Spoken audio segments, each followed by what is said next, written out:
Hope you're fantastic today, and welcome to the interview with Scott Cawthon. I am so excited and nervous at the same time. I'm so freaking nervous for this, but it's going to be great. I've got a bunch of questions to ask him from all of the games, so FNaF 1 through till Ultimate Custom Night, and the future as well. So we're going to ask him some future updates, what he's planning, and stuff about himself as well. So it's going to be a great interview. Please understand as well that I've got a lot of questions, but I couldn't ask everybody's, of course. I got like literally 10,000 questions from you guys, so I had to pick each ones, and I gave Scott the questions, and I'm incredibly grateful for you guys and Scott as well, and this franchise. Happy anniversary to FNaF, 4 years today. It's insane. Let's go.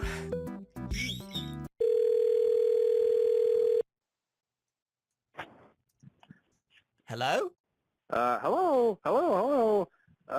If you're hearing this, that means that you beat 50-20 mode, and I have to do an interview now, which I'm kind of uncomfortable with, but I'm going to do it. Forget it. Okay, I'm done with the phone guy shtick, so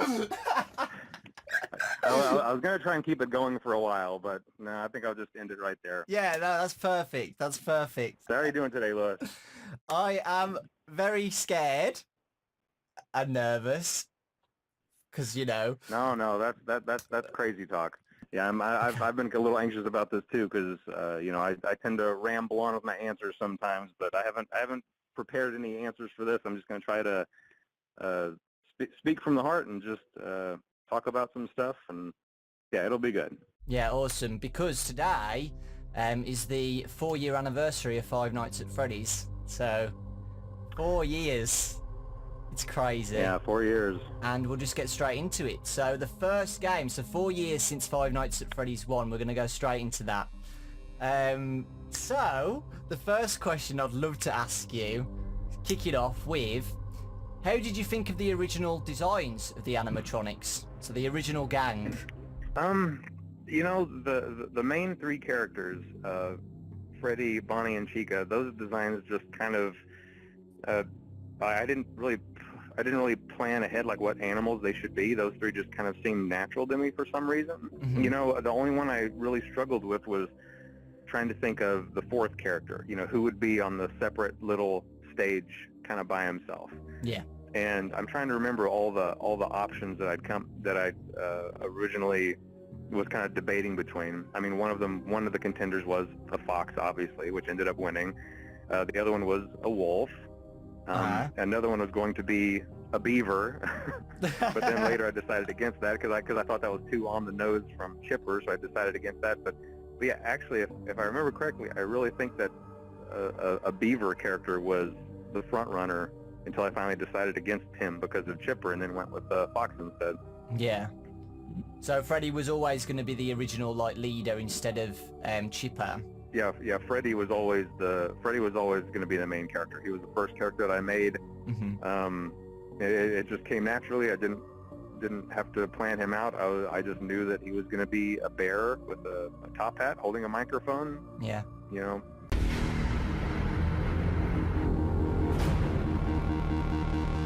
Yeah. Thank you.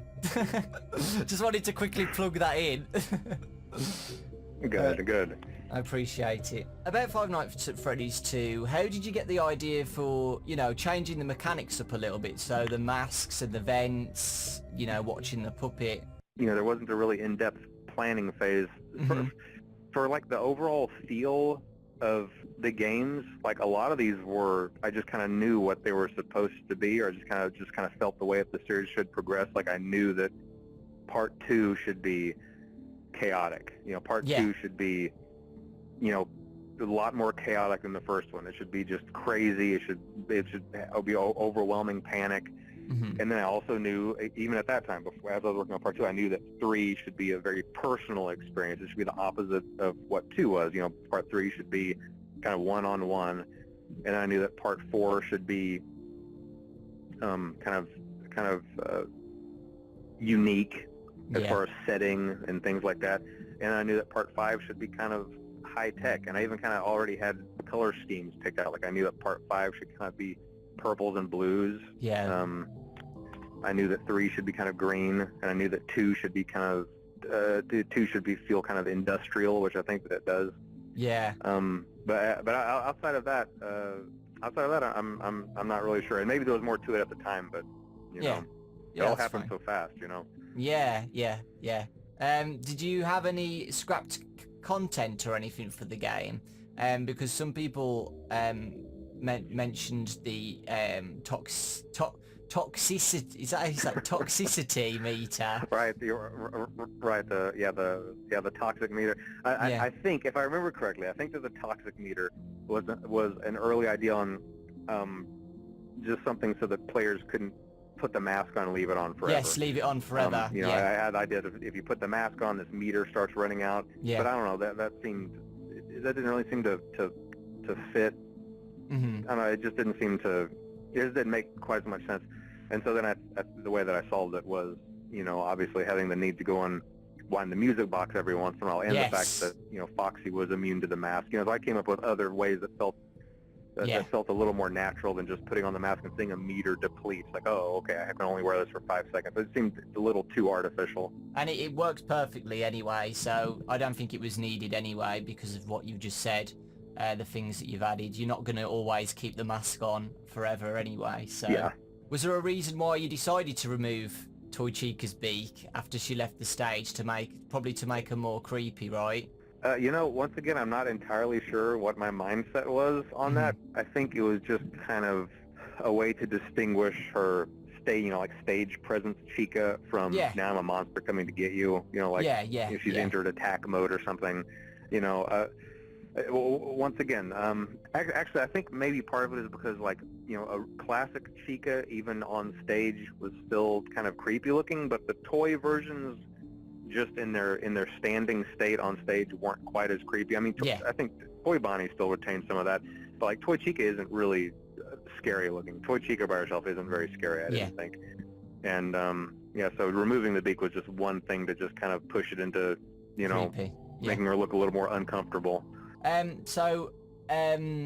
How did you come up with the mini games? Because this was the first game to ever have mini games. Was this to, you know, show the lore not on paper, if that makes sense? So, you know, instead of just giving like this and this and this, oh blah blah blah blah blah blah, the killer killed 5 kids, yada yada yada.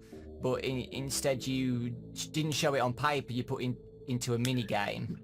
Right. I think it was because, I don't know, I wanted to keep the gameplay experience similar, but I also wanted to make the game a little bit more fleshed out than the first one, and so that just seemed like a kind of a natural way to do that, where, you know, while not interfering with the gameplay, you know, putting it in kind of an unexpected way that would make it interesting.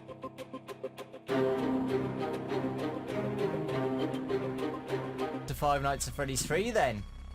So this is when I emailed you for early access. I literally had only like I think it was like 6k subs or something like that, and I've still got the email. I was like, hey Scott, my name's Dork, I make FNaF videos. Is there any chance I can get it early when it comes out? And you said yeah. You put me on your list, which is insane, and that like honestly, I've still got that list. I've still got that list on my desktop, the same one from all those years ago, and it's literally called my the VIP list. You said that in the email. You said I'll put you on the VIP list, and I was so happy. I was screaming when you replied. Oh, such a good memory. And I don't use that list very often anymore, but I still keep it, you know, because you never know what's going to come up, you know, for future events. I always keep that VIP list. That's awesome. Am I still on it? Yeah, oh yeah, of course you're still on it. Yeah, everybody's. Okay. I never take anybody off the VIP list. Okay, so I can be bad and then you'll never take me off, right? Well, I mean, don't test it.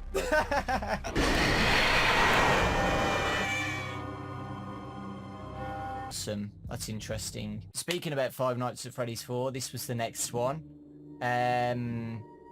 July. Well, you originally planned it for it to be a Halloween release, right? And then you released it in July. Right. Well, I had things to do. You know, the way that I see it is that if you have something ready to go, Just do you it. know. Yeah. I mean, what's the point? You know, I'm not a, you know, I wasn't a gigantic corporation, you know, with, you know, releasing, you know, advertise with a big marketing campaign, all targeting a specific date, trying to squeeze it between other releases. You know, I mean, I had people who were excited about the game and who were looking forward to it, and those are the only people I was thinking about. You know, it's like, hey, you know, there's a fan base here, and they're excited for this. You know, why not just go ahead and let them have it, and I'll just hop into the next project. You know, and that served me really well for, you know, for the majority of the games. Yeah. Because I remember I was on holiday, wasn't I? And you emailed me about doing a first thoughts on the game, and I remember you emailing me, like, I think it was like literally the day after, saying, you know what, I'm just going to release it. So I think that made everybody excited about it, though.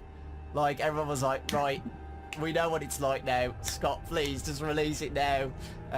Because, and you did. So I think, like, you know, I played it on holiday, and I have a lot of good memories playing through it. You know, while I'm screaming when people are next door to me, because, you know, on cruise ships cabins are really close together, so I was full on screaming in my cabin. I was honestly wondering what the next door neighbours were thinking about what the hell I was doing.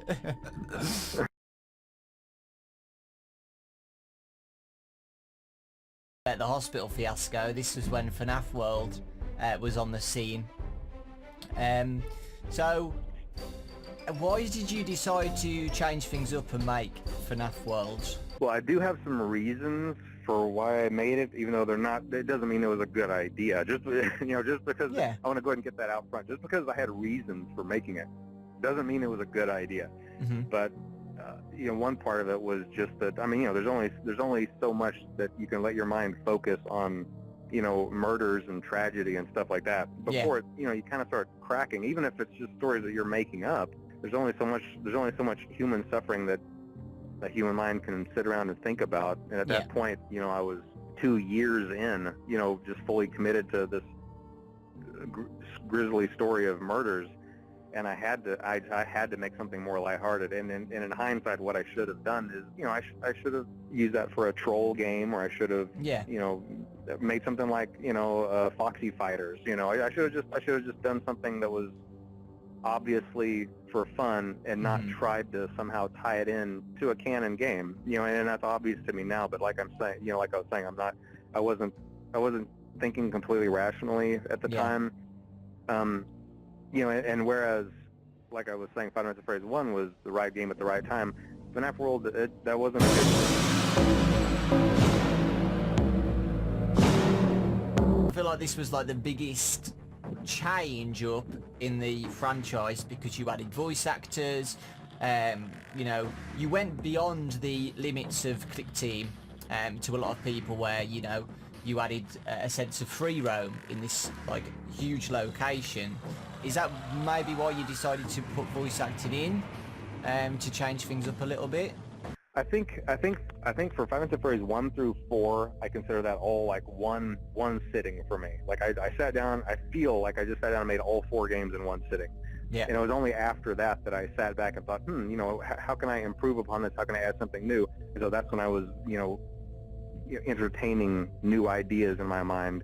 And yeah, voice acting just kind of, I don't remember exactly what it was, but man, I'm sure glad that I did. You know, I bumped into just some incredible talent, you know, that I got to use. Obviously, I mean, almost all of them, if not all of the voice actors I got for Sister Location have come back to reprise their roles or other roles, you know. Yeah. Exactly, that's awesome. Amazing people. Yeah, they really are. Hello, by the way, voice actors, if you're watching. Hello, voice actors. So I think you basically answered some of these. So I asked, like, what inspired you to make the game style so different. I mean, like, I think you've answered that throughout the interview.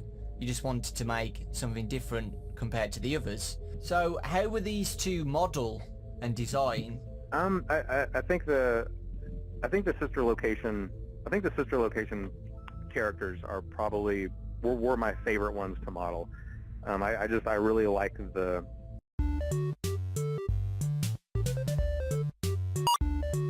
highlight of your trollness. Five Nights at Freddy's 6. The game you originally planned to be a pizza simulator, an 8-bit pizza simulator, and everyone was like, okay, let's have it.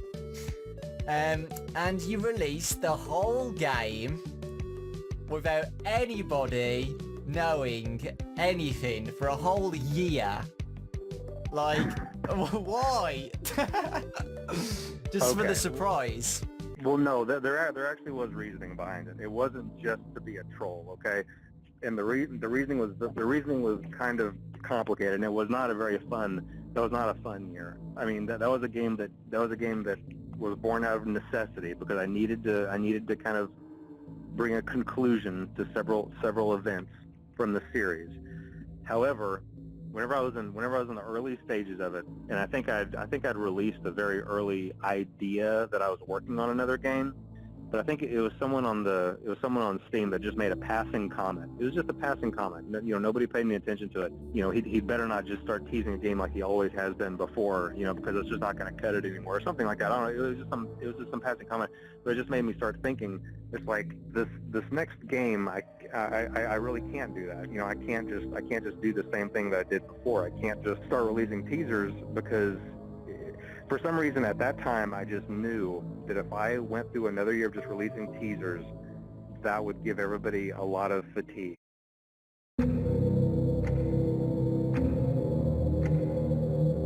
Literally released a month ago? Has it been a month already? Mm-hmm. What? Maybe a little more even. With Ultimate Custom Night, you know, having 50 plus animatronics, was this bigger than you originally wanted it to be? So, did you originally think, right, I'm going to put 50 animatronics into this game, or did you just keep building it up? I mean, I always knew that it was going to be a full-sized game. I mean, you know, originally, I mean, I guess at the very beginning, it was going to be an add-on to Pizzeria Simulator, but it was very soon afterwards that I realized, you know, this is going to be just a full Five Nights at Freddy's experience. You know, this just needs to be its own full game. And yeah, and originally it was going to be, you know, 40 characters, but then I kind of filled those slots up pretty quick, and there were just too many characters left out. You know, so I had to add an extra row, and even then there were too many characters left out, so I just kept on adding, and I found a lot of really good. I found some really good tricks to really help the program be able to handle it.